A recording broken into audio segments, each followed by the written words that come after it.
தொல்மான் தூளாய் மாலையானை தொழலினிதே முந்துறப்பு any முகநான் குடையானை சென்றமர்ந்து ஏத்தல் இனிது என்று 3 கண் உடையவர், துளசி மாலை அணிந்தவர், 4 முகம் கொண்டவர், அவர்களை போற்றி துதித்தால் இன்பம் கிடைக்கும் என்று முதலில் வாழ்த்து பாடலை அமைத்துவிட்டு வருகின்றார்.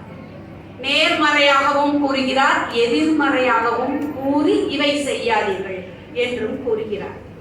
எப்படி என்றால், நேர்மறையில் ஒரு பாடலை எடுத்துக்கொண்டால், ஆற்றும் ஆற்றும் துணையால் அறம் செய்க முன்னினிதே பார்ப்பட்ட கூறும் பயமொழி மாண்பினிதே வைப்புடையராகி வளவைகள் அல்லாரை காப்படைய கோடல் இனிது அப்படின்னு கொண்டு வர்றாரு. ஆற்றும் துணையால் அறம் செய்கை முன் இனிது. உன்னால முடிஞ்ச வர அறம் செஞ்சு வாழுங்கிற. அறம் செஞ்சே வாழணும்னு சொல்லல, உன்னால எவ்வளவு முடியுதோ சொல்லுவாங்க. பிறருக்கு தன்னுடைய பொருளை பிறருக்கு கொடுக்கல அப்படின்னா வாழ்ந்த பயனையே அடைய முடியாது. சம்பாதிக்கிறதே பிறருக்கு உதவுதல் தான் சொல்றாங்க. தான் வாழ்றதுக்குன்னு சொல்லல, தான் வாழ்வதற்கு சம்பாதிக்கிறது கடமை. அதை தாண்டி நீ சம்பாதிக்கிறதுல இருந்து யாருக்கு உதவுகிறையோ அப்பொழுதுதான் நீ வாழுகின்றாய், இப்பூமியில் வாழ்ந்தாய் என்றே கொள்ளப்படும் அப்படின்னு சொல்லப்படும். பார்ப்பட்டார் கூறும் பயமொழி மாண்பினிதேன்னு சொல்றார். சான்றோர்கள் கூறக்கூடிய பயனான சொற்களை கேட்கிறது இனிதுங்கிற. நம்ம தமிழ் சங்கத்துல அதை சொல்லலாம்.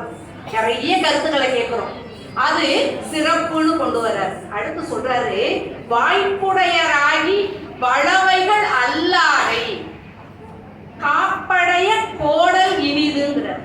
வாய்ப்புடையராகி, எல்லா வாய்ப்பு இருக்கு, கல்வி இருக்கு, செல்வம் இருக்கு, அதிகாரம் இருக்கு, ஆண்மை இருக்கு, எல்லாமே இருந்தும் வளவைகள் அல்லாரை நான்கிற அகங்காரம் இல்லாம இருக்கிறவன காப்படைய கோடல் இனிதுங்கிற, துணையாக கொள்ளுதல் இனிதுங்கிற.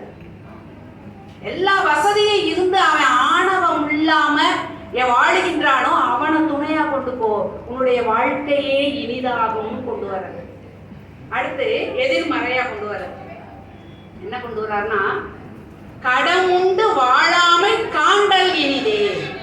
கடன் வாங்கி நீ வாழாம, கடன் வாங்கி நீ வாழாம இருந்தீனா அது என்னது, உனக்கு இனிது. கடன் வாங்கி வாழாத, உனக்கு வரவு கேட்க செலவு செய். எவ்வளவு வாழ்க்கையை எப்படி வேணாலும் அமைச்சுக்கலாம். 1 லட்சத்திலையும் வாழ முடியும், 10,000த்திலையும் வாழ முடியும். நீ சம்பாத்தியம் எவ்வளவோ அதற்கு தகுந்து வாழ், அது இனிதுங்கிற. நிறை மாண்பில் பெண்டிரை நீக்கல் இனிதுங்கிறது. நிறை மாண்பில் பெண்டிரைங்கிறது. கற்பில்லாத மனைவி உனக்கு அமைஞ்சிட்டானா நீக்கிட்டு வாடு, அதுதான் உனக்கு இனிதுங்கிறது.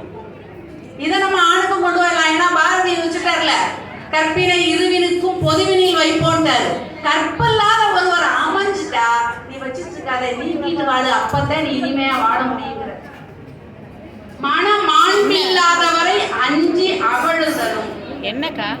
மன மாண்பில்லாதவரை அஞ்சி அகறல் எனை மாண்பும் தான் இனிது நன்குங்கிற.